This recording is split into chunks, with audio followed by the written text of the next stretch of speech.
Well,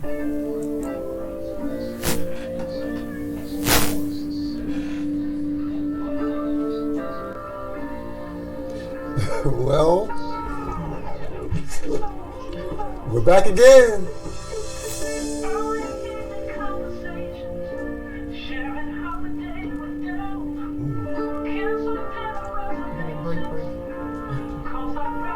How you doing?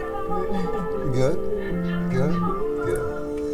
Sitting at home is wonderful, or just be chilling at the crib. Call up and order us some takeout, or maybe something from the fridge. Then have some one-on-one. Sometimes we wake up to each other, wrapped inside each other's arms. Oh, I wish that we were lovers, but you don't wanna be. Sitting at home is wonderful, or just be chilling at the crib. Well. They say getting to know you. Welcome back to Friday Night Love, where we mix old school music with new school music with conversation on finding and keeping love. Join us in with your questions and your comments. And please, we want you to like and share and like. There might be somebody out there that might be in need of this conversation. So please share it. They'll never know that we're here unless friends like you share it with them. So welcome. My name is Brother Spear. And I'm Dr. Heter. And tonight we're going to talk about how early childhood experiences with our caregivers affect our relationships or our relationship interaction style, but basically how our attachment with our caregivers affect our relationship interaction styles. Okay, so hey, listen, it's all about getting to know you better. Let's just do the show.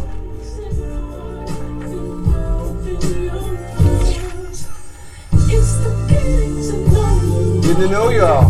That's it. The things about you. So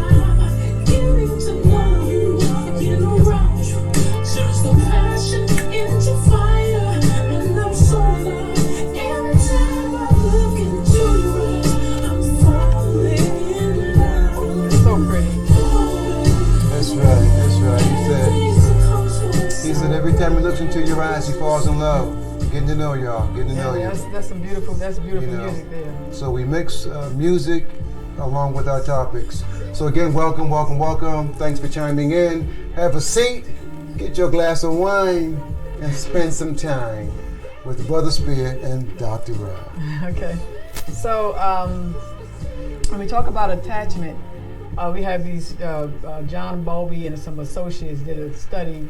We did several studies where they looked at children or babies or infants to see how their attachment, and studied them sort of in a strange situation to see how to help them understand how they attach. And so basically what they found is that, of course, attachment doesn't start to develop until around 6 months to 3 years, but they talk about how earlier on the child will go to almost anybody, but then eventually as they get better at seeing and hearing, they begin to take notice of similar to familiar faces. And so then between the time of 6 months to 3 years, then you begin to develop attachment.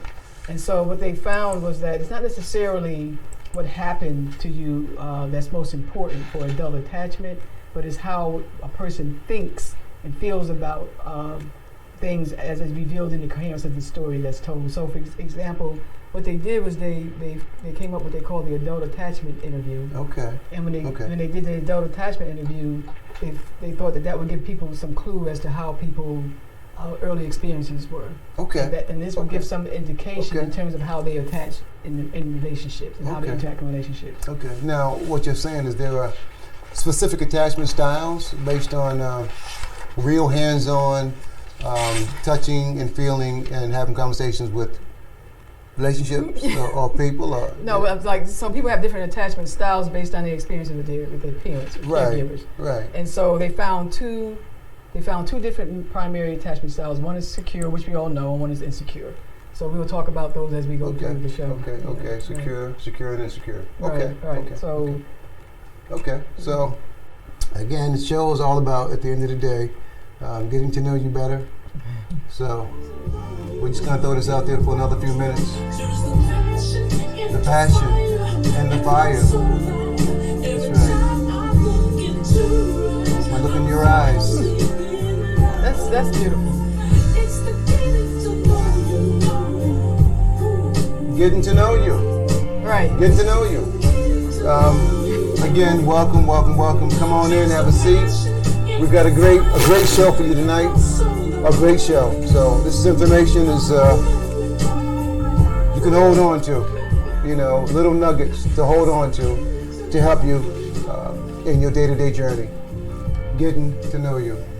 Okay, so so when we talk about the different attachment styles, one of them is secure, and the secure attachment style basically had parents who were warm and reliable, so meaning that they were relatively there as you needed them, and so your attachment style is secure, and then your interactive style is a person who is autonomous, and they feel like that their relationship distance style means that people are free to come and go as they please. Okay, you said autonomous. Yeah, autonomous means that okay. you have your space, I have mine. Oh yeah, but we know we're here with okay. each other, but that means you can come and go as you please without me tripping. Okay. While the other person tripping. Okay, so that relationship. That's a very trusting relationship. Right, and a lot of that has to do with your early experiences Okay. with your caregivers, and Okay.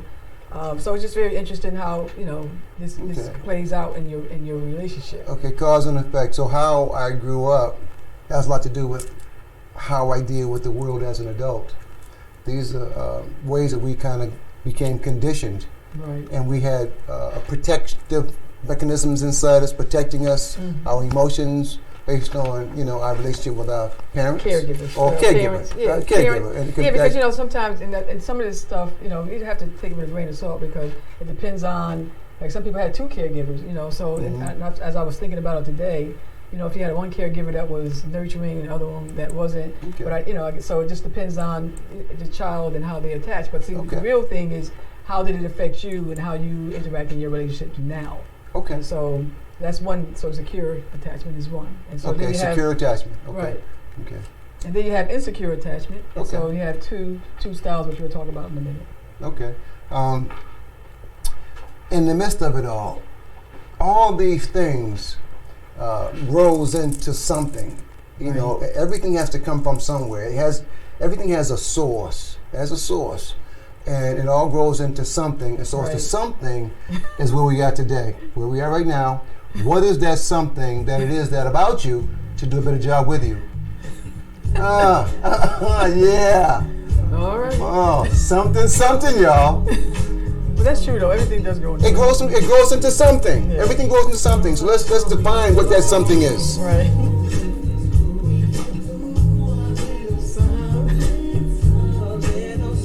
Something.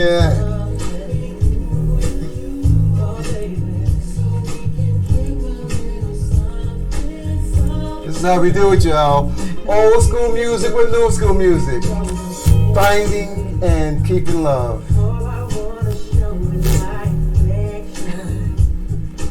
Okay, All so I now want you is talk about is affection. Okay, Yeah, so we're gonna talk affection. about Come that on, now, right?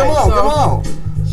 So, and that really, what they're really saying with the attachment stuff is that people have different affection styles, right? And so now we deal with the insecure attachment. They talk about three. One of them is anxious and avoidant. One of them is anxious ambivalent, and the other one's disorganized. So now we talk about the anxious avoidant. These people may have had parents who were non-responsive and not available. Okay. Right, and so Okay. So which means- yeah, which means- relationships with your caregiver. This one is what? this is called anxious avoidant. Anxious avoidance. Right, Okay, and this right. comes from? Well, the idea is when they study infants, right? That I know, but yeah.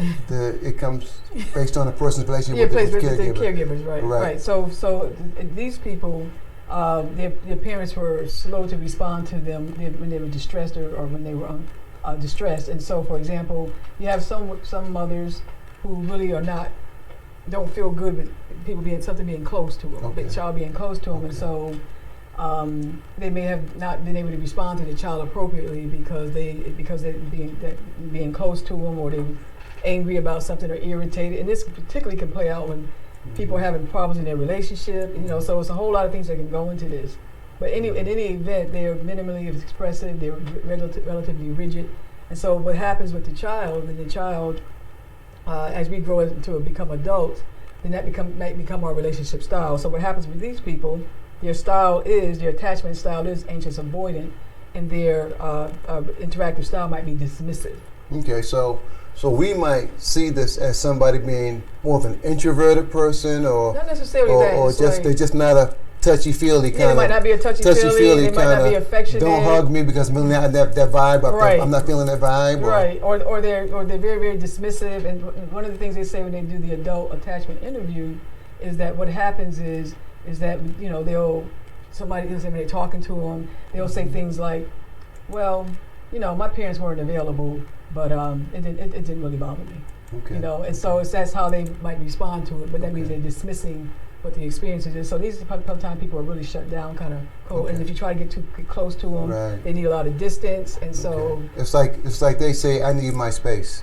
Basically, I need my space. Yeah, some people need a lot of space. And they don't like somebody being in their space too much. Okay, so it's not a breakup thing. It's not where somebody is shunning you. This is just their style. It's their style. It's just their style. Right. So some people don't like a lot of affection because they never got affection. They don't even know what it feels like, and it's uncomfortable for them. So a person who gets a lot of affection coming up, right, and then they meet someone that's attracted to them or attracted, for them. They have all the attributes, but then their style is kind of distant. I'm not a touchy-feely kind of person. Right. That's exactly what I said. Their relationship distance is distance. So you're saying that person should not take it personal. Yeah, they shouldn't take it personal, but you still got to, because the thing is, I'll come to that in a minute, but you got to deal with how you're going to reconcile these different relationship distance interactive styles. Okay, so remember, everything is about something. So we're going to get to the bottom of what that something is. So we're going to keep this riding. I want you to enjoy yourself. I want you to be comfortable. Marinate on that for a little bit. A little something, y'all. So, and eventually people should think about their own styles. Right. So I only brought the music up just because I want you to think about what she just said and what we just talked about. So that's what it is. So the point is, so you can think about how this is playing out in your own relationship. Reflect your life, your relationship, the things that you're going through, and let's see if we can scrape some stuff out and see if that might be what's lying down here in the bottom of it. That might be in the bottom of what's going on. Right. Because it's different. She don't really have cold feet. She just was trained or brought up a certain way. She's all that. We just got to figure out what all that is. Right. That's why they call it something, y'all. A little something.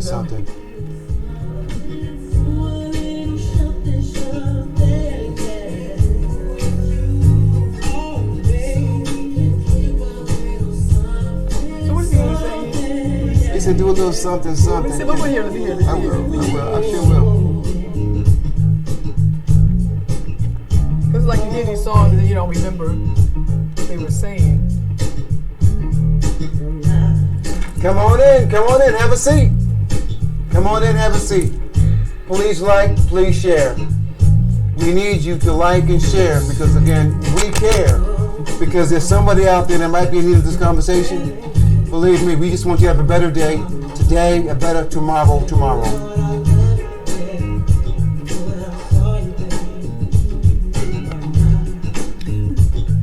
Hey, I see y'all. Hey, I see you chiming in. What's happening? Call in. We have a number. What's happening? Call in. You have any questions or comments? You want to just add to this conversation? Listen, y'all. We are doing something different. There's a phone number on the screen. And you're welcome to call in. We'll hear you live. We'll hear your questions, your comments live. And we'll respond to you live.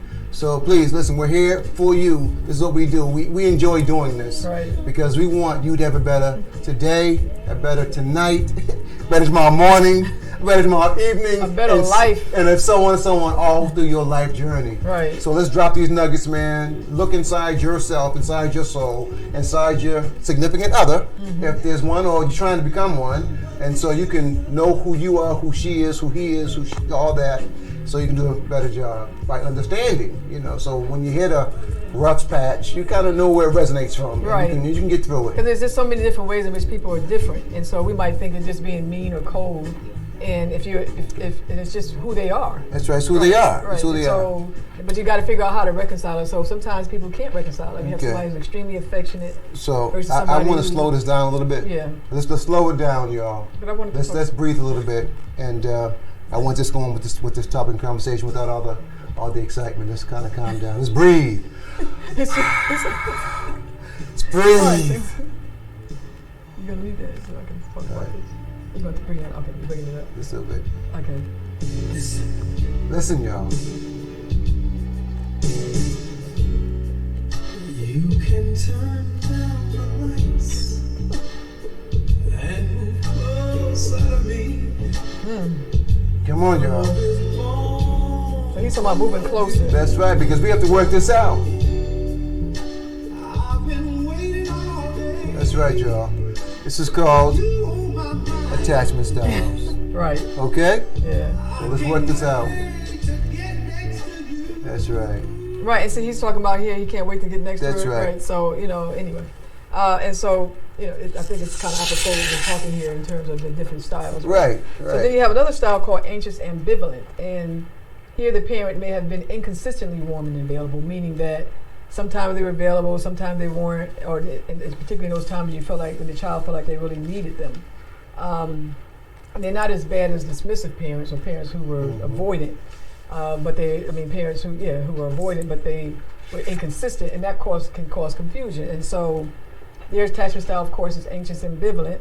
Their interactive style is they call it preoccupied and entangled. And essentially what that means is that when they're being interviewed, they're unable to provide an overview of what really was going on in with their parents. So, for example, and some of them might be still having unresolved conflict and still very, very angry at their parents, and this might spill out as they're having the conversation. Okay. So you're saying that a child grows up with anger? No, I'm just saying that. So, I'm saying they might still have anger what happened to their caregivers. You have situations where a caregiver, so they just might have some issues resentments and stuff like that, and it can carry over into your relationship interaction. But these people, in terms of their relationship distance, they can be clingy, and so somebody who might be clingy, what does that look like? That means might mean that they have to know where you are all the time. They're texting you all day, calling you all day. If they don't hear from you, they're upset. Things like that. And so if you get a person who's clingy with a person who's distant, that's going to be you're going to have some real problems with regard to how you're interacting with each other, and you got to figure out how you're going to reconcile those differences. Okay. So what you're saying is somebody that's clingy, that has that type of style.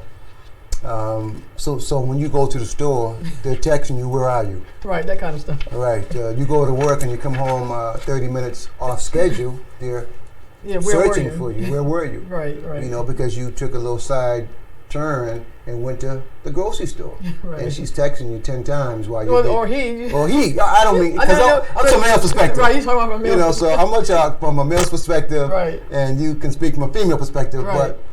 But so when I say things, I'm not being gender biased or saying nothing. I'm just being male perspective.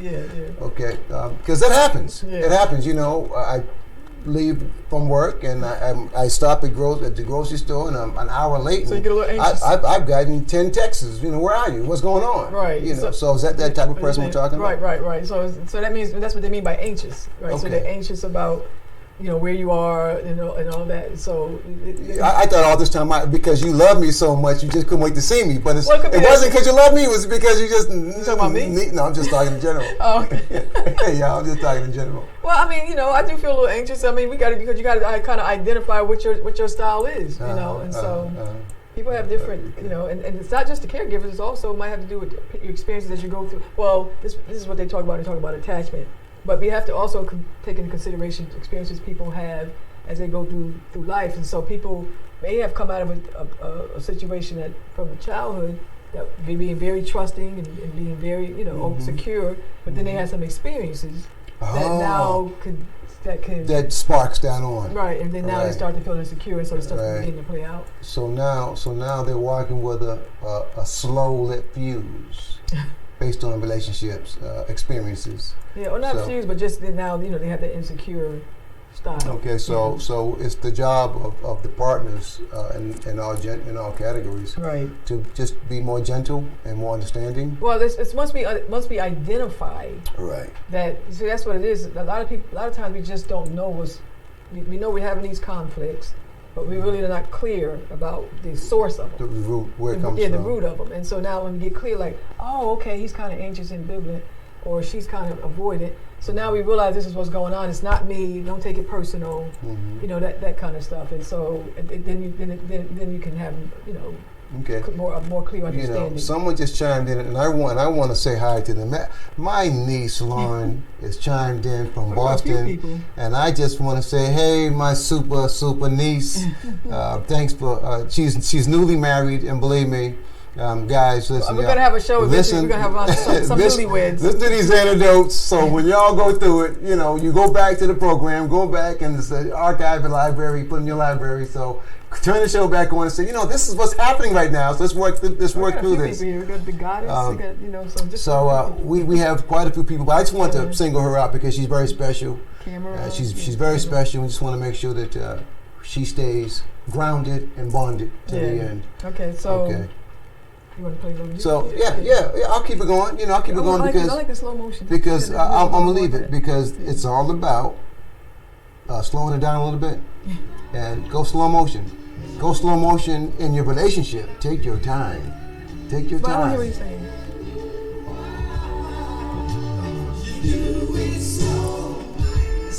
That's a slow motion, y'all. Oh my God, no. No, okay, sorry, I get carried away. Woo, let me go crazy. But you can talk about how you do. It's not just that, but how you do other, just life and how you do everyday things. And so, Yeah, you don't have to just be that. Right, that's what it's all about. Right.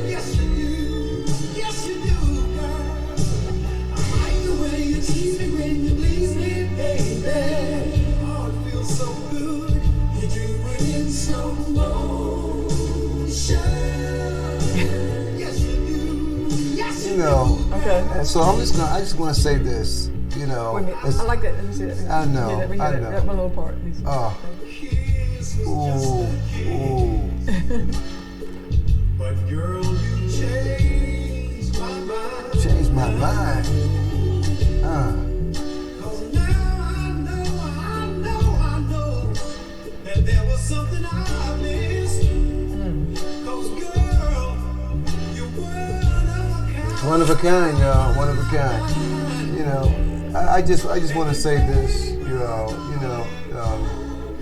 Loving relationships is a beautiful thing. It really gives you strength, and it gives you encouragement, and it gives you wisdom, and it gives you protection and compassion. So, and those are some very, very powerful emotions, and helps you have a better life. And I just really want all those that's listening that has desires for that, please, let's walk through this together. Like, share to your friends, and please continue to tune in. Okay. So the next one is, so we talked about 3 so far. We talked about secure attachment for people who just came in. We talked about secure attachment. We talked about insecure attachment. We talked about anxious ambivalent and anxious avoidant. And now we're going to talk a little bit about disorganized. And so you have some people who have a disorganized, who came from parents whose experiences with their early child caregivers may have been either maltreatment, abuse, or it could have been neglect. Or it could have been like a parent who may have been incarcerated because they just wasn't there, and so so there's a lot of variables. There's just so many things that can contribute to. It's amazing. That's why those early experiences are really so significant and so important, because those things can have a serious impact on the way you develop and how you go through the rest of your life, basically. And so those who have a disorganized attachment style may still be involved. They might be having unresolved issues, and there might be mourning. Okay. So when you talk about their early childhood experiences, they might start to cry, start talking about it in that way, and that means that they're still unresolved and they're still mourning those experiences. Okay. And so these people might have both a clingy and or a distant style. So sometimes they might be clingy, other times they might be distant, and so they're still trying to work through some of these experiences. Okay. And so what happens is now if you have, say you have somebody who's distant gets together with somebody who's clingy, what this creates is misunderstandings. And the same thing is if you have somebody who is secure, who might get with a person who is clingy and distant, or who has that disorganized attachment style, then it leads to misunderstandings. Now, how does this play out? It starts to look like power struggle. See, that's the thing. Because now if you're conflicting, but you're not clear, as to why you're conflicting. It's all these other things that's been playing out now with this adult that's in your life. And so, and there's some theorists who've done some work on this, and I'll come to that in terms of how they talk about it and try to resolve that. Okay, because what we're discussing can kind of been stamped in the root of your when you was a child. Exactly.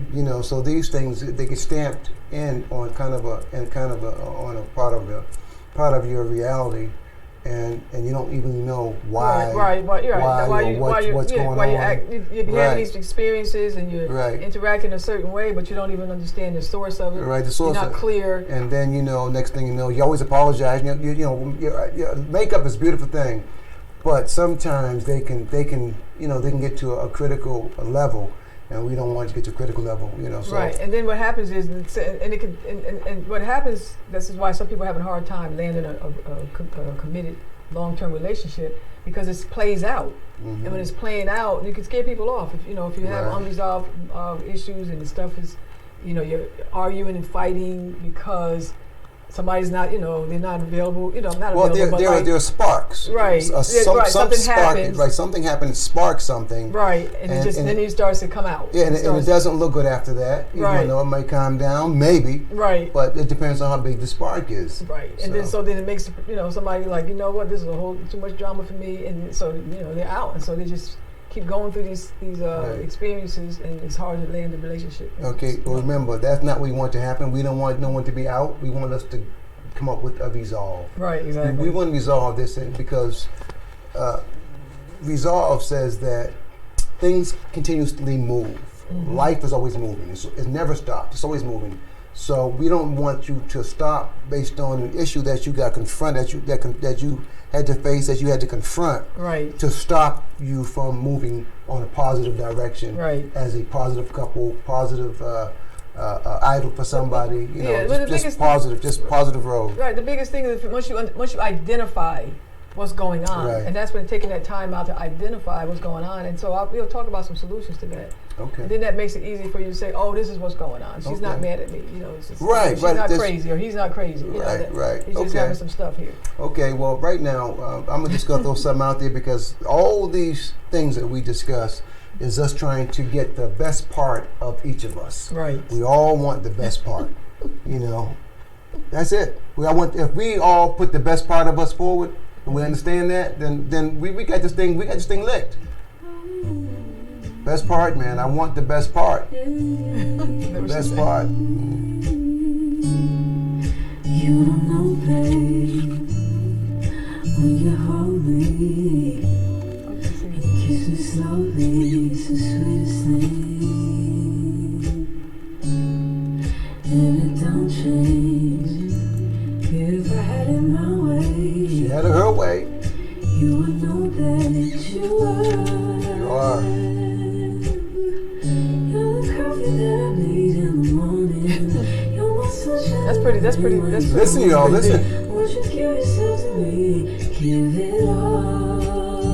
Hold up, check it out. I just wanna see. I want you to hear that again. Check it out. Listen. You're the coffee that I need in the morning. You're my sunshine in the rain when it's pouring. Coffee that I Won't you need. give yourself to me? Give it all. Give it all. Give it all. The best part. I just wanna see how beautiful you are. You know that I see it. Listen to that, I y'all. know you're a star. Wow. Where you go, I'll follow.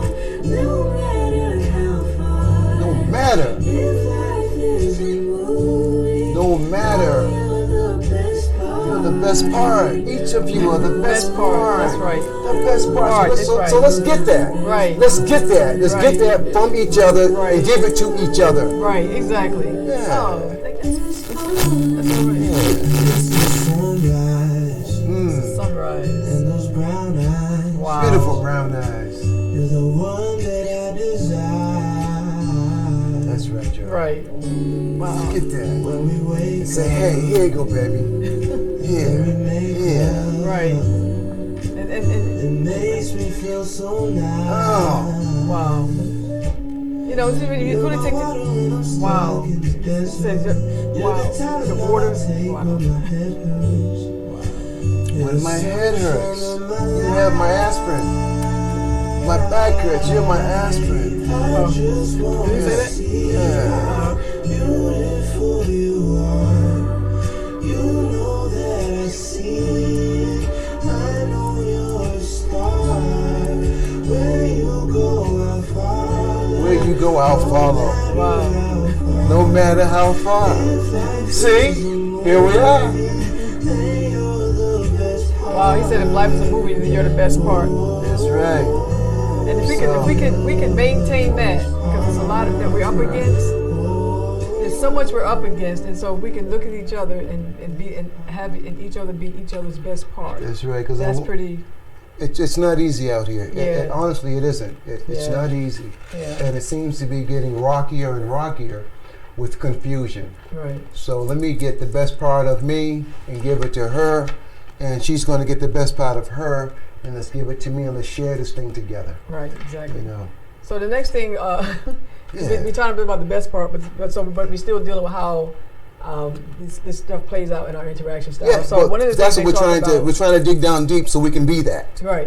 Okay. And so one of the things they talk about is unresolved differentiation, and here they talk about how we differentiate from our family of origin can contribute to our interaction style. So for example, some of us come from families where we, like when we left our family, we were like, you know what, I am out, right? But we had to cut ourselves off emotionally so that we could be able to be healthy, right? And so some people cut themselves off kind of, they kind of cut themselves off from their family, and so that means they kind of shut down the emotions in some respects. And then you have those other situations where people are part of families that are really fused and they're overly close. It's like in families where you hear somebody say something that just travels through the whole family like very, very quick. Okay. Okay. And so, but they have to be fused, and so people don't feel like they have a strong sense of themselves if they don't with their family. And so now that plays out in terms of how they interact with their partner. Okay. And so now, so how we differentiate from our families of origin can have a profound effect. Okay. So if I had to cut myself off emotionally, am I walking around cut off emotionally? And so you have some people who are just extremely guarded, extremely emotionally cut off, and so they're not for their partner. They don't feel like they're available. They don't feel like they're emotionally available, and it's really hard that's real. for people to feel That's real. to make that connection. That's real. Particularly if you have a person who really needs to feel close, and so you have somebody who needs to feel close to feel secure, versus somebody who needs to be, who's distant. Then it's going to create a lot of misunderstanding. And so- Okay. but I guess the point is that you have to, at some point, resolve these issues so that you can be a healthier person, so that you can have a healthier relationship and a healthier interaction style. Okay, because I tell you, when we do these shows, they're in sequence, from inception of saying hi, and we're just going to step you along the way. And one thing about, as we continue to go forward, there's some things that I will never, ever, ever do in this relationship. I will always be the best. So when I say never, I want you to listen to what I'm talking about. Check this out. Check this out, y'all. I used to be the kind of brother I won't be there no more. slow down. I used to swear that I don't even care what happens, but baby, right now you changed my mind. And it took some time, but now I understand. I can be a better man. I never had a chance to meet a lover quite like you. You revealed another part of me, girl. Your love is tried and true. Okay, so I paused there for a reason, because he's saying he recognizes some things about him, so he'll never do those things again. Because he met someone that's so special like you, so he knows what never will he ever do. Okay. Okay? That makes So sense. so check it out, y'all. He's saying, I will never do this ever again because I will do all that I need to do for you. Will I break your heart? Will we ever part? Wow. Can't believe I used to say it. I used to say it. But I love this way. In my heart away. Never would this player hang his jersey up and leave the game. Never would have thought in a million years I would be here. That's why I say it. What I know the truth. What I know that you I know the truth. You know the truth. That's right, yo. Never would have thought I would take your hand. Girl, I swear I would never say never again. Never again. Wow. So you never say never again. Again. Baby, Woo! baby. Oh. Baby. There ain't no question that I love you. I know That's right, y'all. So remember, look yourselves in the mirror. Look yourselves in the mirror, and let's figure out the things that are slowing you down, things that are confusing you, because these attachment styles are real. Okay. So now the next thing I want to talk about is entitlement, right? And entitlement is when individuals feel that someone, especially their partner, is responsible for fulfilling all their needs.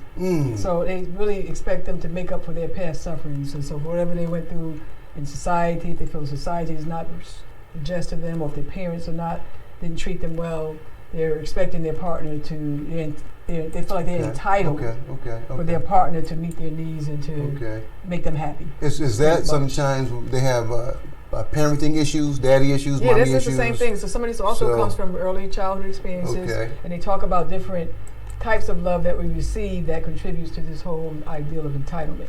And so one of them is, I'll just give them briefly, but one of them is you get conditional love, custodial love, lack of acknowledgement, and then neglect. And so each one of these kinds of love that we got from our parents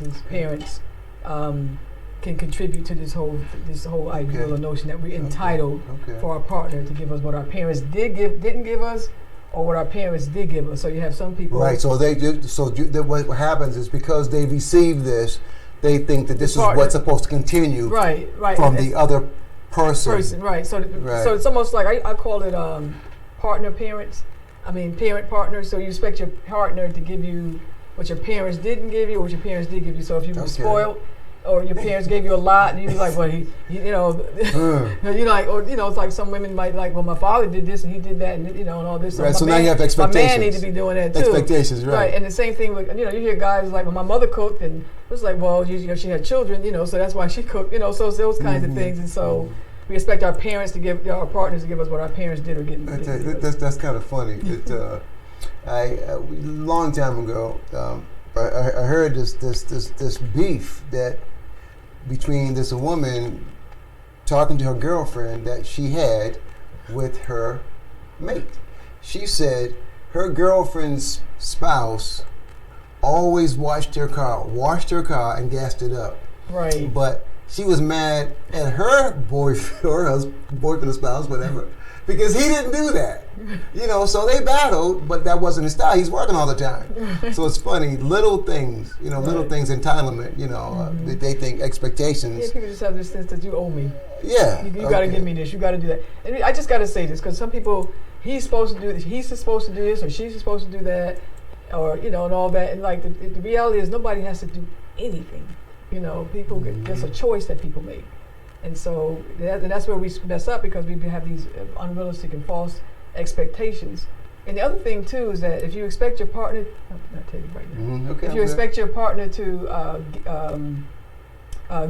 be responsible for your happiness, then you really can mess yourself up, because some people really expect their partner to be their whole life, fulfill everything in their life. And so you really can mess yourself up, because nobody can do that. That's like unrealistic expectations that can really mess up a relationship. Okay, nobody can be all that. Right, all exactly. that for anybody. Right. but they can do the best they can with what they do have or what they can provide. But a lot of it has to Okay. do with the way the society and culture have changed. Okay. Because like historically, people were in communities, and so you had, particularly like older traditional societies, you had male-centered kind of networks and female-centered kind of networks, and guys to guide things together, women did women things together. But what happened a lot of times, we move away from where we don't have the family, extended family and friends, and so we become these, where your partner becomes your everything. So they become like an enmeshed couple.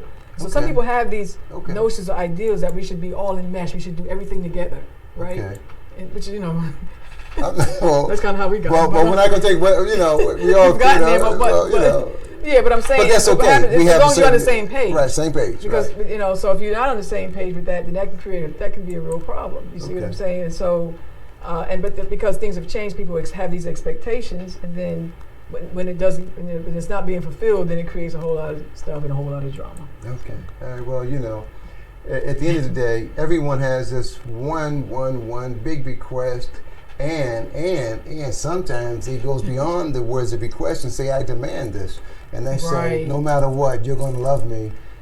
You're going to love me. You're going to love me, and it's a demand, and I hope it's not a fantasy demand, but let's go with this right here. That did. Oh. Hello.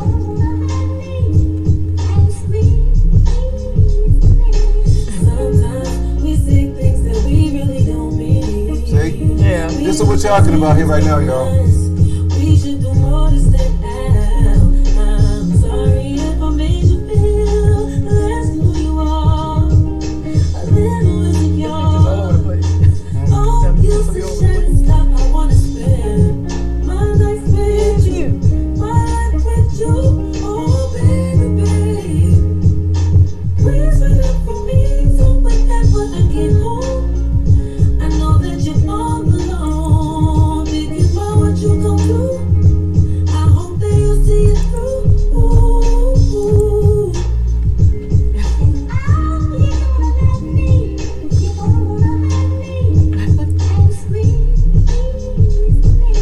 Sometimes I don't think we really say enough. Why is it so hard to keep in touch when we're laying right next to each other? Well, that's something different there. No. They're saying we don't speak enough. Right. You don't speak enough. We don't talk enough. Let's work that out. Right, and sometimes work through that. and so a lot of times people can be together, but there's a lot of distance in the relationship. Right. So, But and we'll get into that when we deal with communication, because a lot of times for women too, the guy's not talking. Mm-hmm. Then because that's a whole other ball game, but that's a whole other another conversation. But a lot of times they're not equipped to.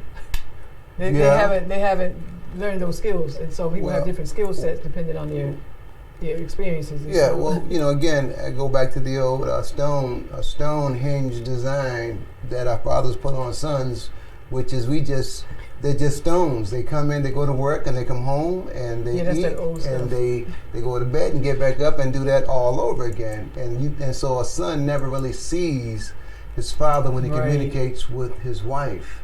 He communicates in private, not in front of his children. So we see that, I call that Stonehenge, where it's a stone, so we think that's how you practice marriage or love and relationships. I think things are changing a lot now because because women. What has happened is because their culture has changed a lot. Women are expecting more from guys with regard to being more emotional, more talkative, and so men are. I think they're developing these skills more so than our fathers did. And so, hopefully, anyway, but but that's real. I mean, that's what we mean by the enmeshed couple. Because So it's a design that he saw that he back in the day he recognized that's what it looked to him. So that's what he mirrors in his life. Right, but see what happened for a lot of women. We saw that we were like, that's what I don't want. Right, and so the women I know in my generation, we're like, what we saw our mothers did. We're like, that's not happening. Mm-hmm. Right, and so. Anyway, but it's really based. It has a lot to do again with how things have changed because, women used to be in their church groups or their community groups and stuff like that. They had their friends. They talked to them. So now if they don't have all that going, so they expect to talk to their husband. Okay. So we're going to do more with that communication thing. But and so if he's not been like that, he doesn't know how to communicate like that. Then it can create some issues there. Anyway, I want to talk a little bit more about this entitlement. So you have people who had custodial care, people who had conditional love, meaning love was based on performance. And so if they didn't do certain things, the parents, may have, didn't accept them because they want you to do good in school, or you do what they told you to do, those kind of things. Right. And Motivating. so they say these kind of people might have not develop a stable sense of who they are. Okay. Right. Then you have people who had the custodial care, and these are parents who gave you instrumental love, but not necessarily expressive love. I mean, they made sure you have food on the table, but they didn't talk to you in an expressive way or hug you, things like that. And so these people also might have a perpetual sense of mistrust. They don't trust and things like that. Okay. So those are two styles. You're saying so much that's so important. Can you say that one more time and slow it down a little bit? Okay. Okay. Yeah. Because you go over a lot. She goes over a lot, and these things are so important. So she tried to cover a bunch of grounds, but I want to make sure you guys hear what she's saying. So what I'm saying is that, so you have different ways in which parents express love. They have two major ones. It's expressive love and instrumental love. So depending on the combination in terms of how the parent did that can have some impact on your sense of entitlement, and how your sense of self and your sense of trust and things like that. Okay. And so, again, conditional love, the parents was like, okay, if you did certain things, we show love. If you didn't, they withdrew love. Oh, right? well, right. As a penalty. Right. They penalize you, right? So it's everything. Old parents, back in the day, they definitely penalized you. Right. If you didn't get it right. Right, and then these people might, again, not feel a stable sense of themselves. Right, and then you have other people who parents just gave them what they needed. Okay. They didn't show expressive love. Okay. Right, so these people might have a perpetual sense of mistrust. Okay. Then you have people who have lack of acknowledgement. So, for example, the middle child is probably one of those people. So, and even your birth order affects these things. So, for example, your siblings may have gotten praise, but you didn't get praise, and so you didn't feel like you were acknowledged for the things that you did. That's right. So that carries over. And then you have people who are neglected, and so people who are totally neglected, they didn't get instrumental or expressive love. Then they might not only have all these things, but they also might have developed some habits that weren't good. Like so, if you weren't getting what you needed, they may have started stealing and lying and things like that. So, how people turn out, their character stuff and all that, a lot of that has to do with the early experiences. And so, and it can play it out in in the relationship. I don't want anybody that's viewing this that has done these things say it's your fault. No. Everybody's accountable for their actions.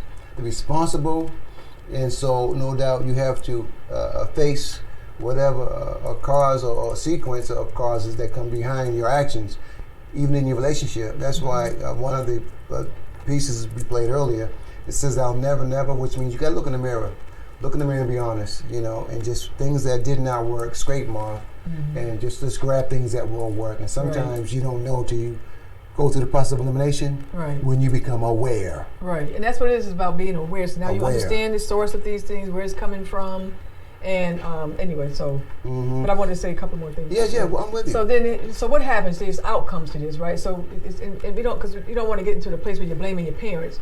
But you have to realize that they had their shortcomings too, and they had their childhood experiences, and they brought them over into their relationship, into their rearing practices and things like that. So what they're calling is unconscious parenting. It's not like people intended to hurt you; they didn't intend to do these things, but it's just being the best. Most people, I think, do the best they can with what they're working with. Wait, understand that they do. Would you say collateral damage? Yeah, you can come. Yeah, basically. I mean, that's why I used to start my class off like that. I'm like, most of us are just one big experiment. Collateral damage, man. Yeah, that's what happens with our parents. We were an experiment for our parents, right? So they didn't know what they were doing, and nobody taught them, right? And they might. And the thing I've found with people, they either use they either say, I'm gonna raise my child unlike my parents, not like how my parents did, or I'm gonna raise them like my parents did. But doesn't mean either one of them are good, right? Okay. And so that's the thing. And so we have unconscious parenting that contributes to insecure attachment style that can contribute to what I have here, entitlement, and then unresolved differentiation. And what happens as a result of that? Misunderstandings. Then it starts to look like power struggles, right? And then what does that contribute to? Difficulties with intimacy. Oh, Right. Oh, And so now it contributes to right. Okay. So we had a little kerfuffle, right.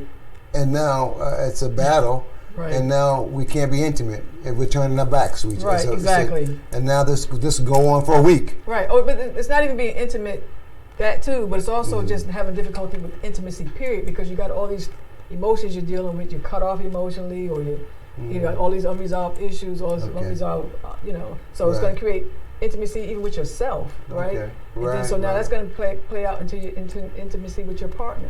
Okay. And so, then this is where we go. I'm with you.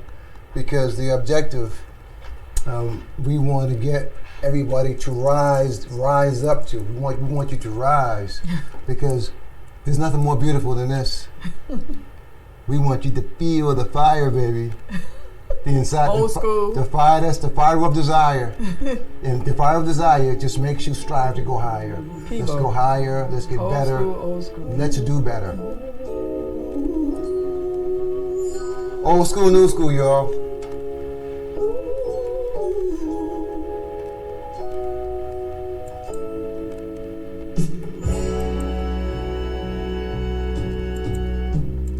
That's something you told me. That's right.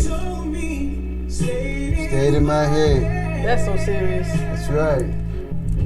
All night long, you wanted me to love you when you said. That's right, y'all. Softly reach out and touch me. That's right, y'all. My love is in your hands. Wow.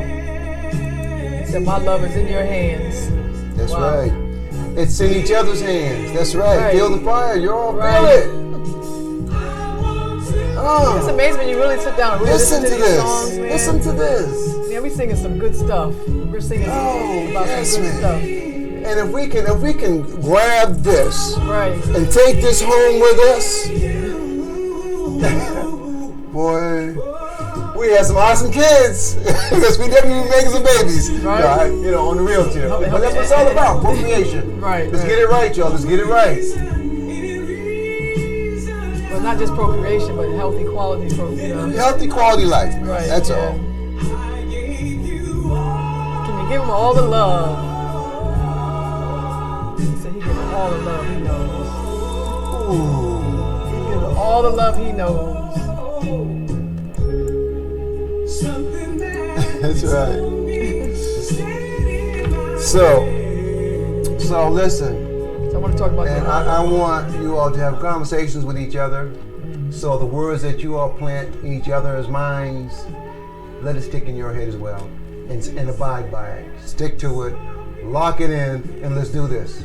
Lock it in. Yeah, so now there's something called the imago, right? I remember I went to this conference, and at that time I was having a relationship with somebody, right? And they talked about how we they said how we come into the world whole, and experience oneness with everything, and of course that depends on how your parent was going on with you while they were carrying you, while your mother was carrying you. But a lot of times this wholeness that we come to the world with is ruptured by unconscious parenting. And so, but they say, and this is the critical part, right? And I think if you could really grab this, then you really could get to the next level. But it says here, our romantic love functions as a selection process that is unconsciously creates relationships with persons similar to the ones of our original caretaker, right? Who we anticipate will help us to heal. And so, however, what happens is, so basically, it's almost like you consciously starts to seek out this person, that you unconsciously seek out this person that's kind of similar to your parent, right? Or whatever. But what happens is, and you're hoping that they're going to help you to heal, right? Okay. But what happens is that, because you start to, they might be a lot like your parent. Then now you start to recreate those original wounding experiences. Oh, right, okay. So you're not getting nowhere fast. You're not getting nowhere fast, and so you're starting to now have the same feelings you were having when you were going through that with your parent early on in your life. Okay. So what they say here, and I thought it was really profound, right?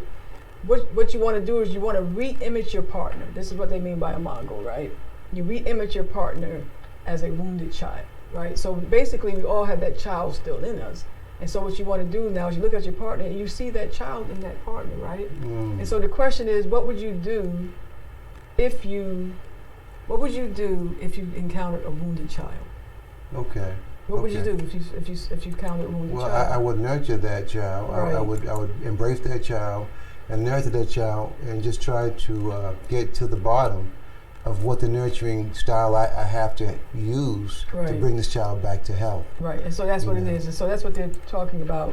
If you do that, so what the partners do now, you would become almost like mutual therapists for each other. But I got to make it clear, if somebody has really deep issues, you really might need to go and get some professional help. Mm. But basically what it says, okay, you realize I have some stuff that I'm dealing with, you have some stuff you're dealing with. Let's try to be kind to each other. Let's listen to each other. Let's talk to each other. Let's validate each other.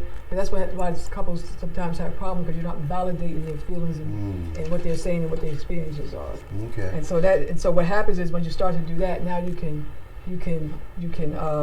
begin to restore or heal from whatever it is that was. Okay. So your partner can be potentially helping you because Right. heal. Right. And Right. so now you begin to come back to who that whole person that you was when you first came to the planet. That's right. Okay. The thing of it is, we just have to take the walls down, take the fear out of the expectations of what if I open myself up to in conversations with my significant other, whatever it might case may be, that it's going to come back to harm me. So let it go. Have these conversations, and look at each other like she's my mate, he's my mate, whatever it might be, and let's walk this thing through so we can know more about each other, so we can do a better job with each other. Yeah, so I want to say a couple more things, and then we can leave it. So one of the things this comes from a traditional African perspective, right?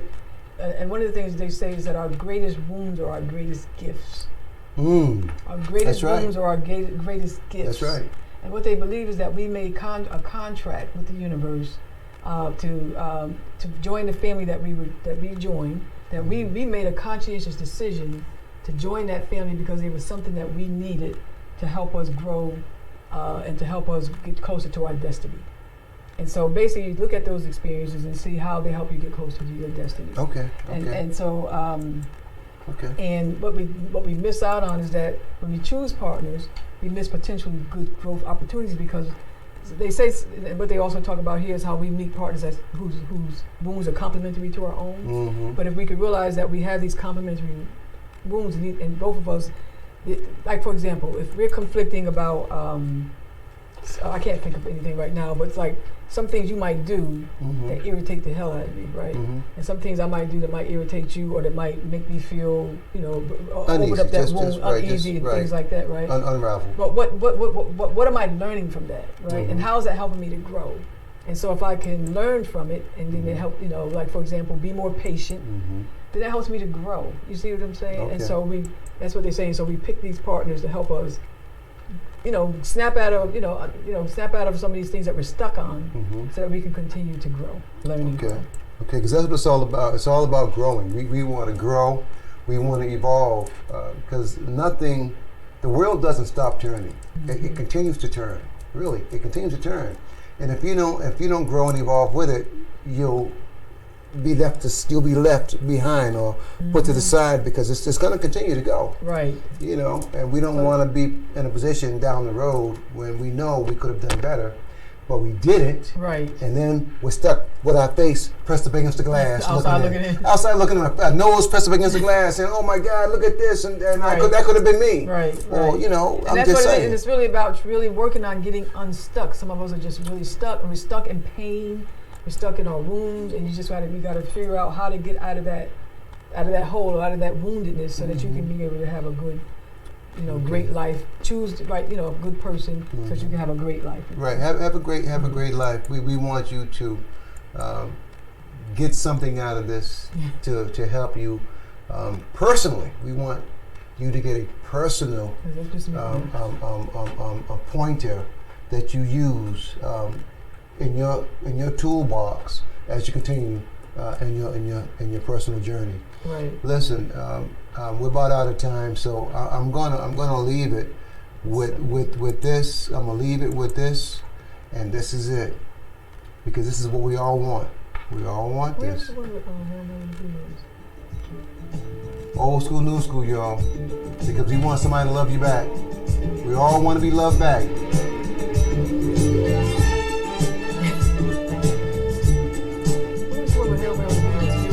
Is there any? Huh? It's it. Did you ever play that one? You're so good. It doesn't say anything. Loving somebody. Somebody loves you back. To be loved. That's what it's about, y'all. Be loved in return. It's the only thing that my heart desires. Just appreciate the little things I do. Yeah. You're the one who's got me inspired. Keep on lifting me higher. So good. Loving somebody. And Somebody loves you back. So listen, y'all. Listen, I thank y'all for chiming in. This is Friday Night Love, where we mix old school music with new school music with conversation. And I see we have had many folks chime in tonight.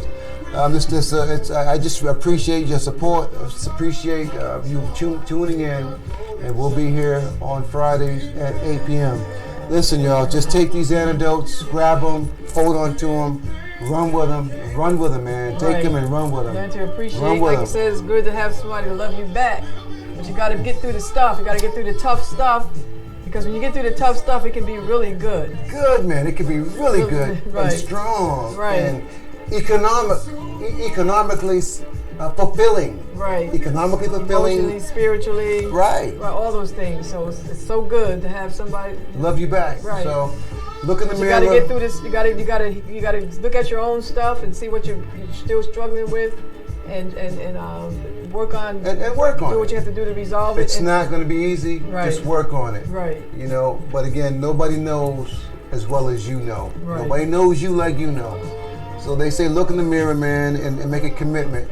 Commitment to yourself, because that's who is accountable.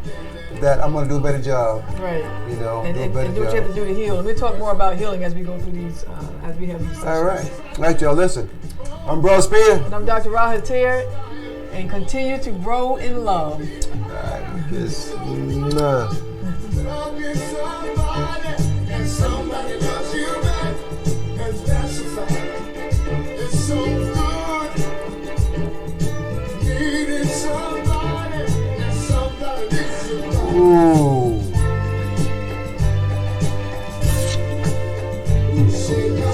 Not 70-30. Not 60-40. But a 50-50 love. Yeah. That equals 100, y'all. That's right. 100. It's so good. Loving somebody. And somebody loves you Peace out. Like, share, like. See you next week. And continue to grow in love again. All right.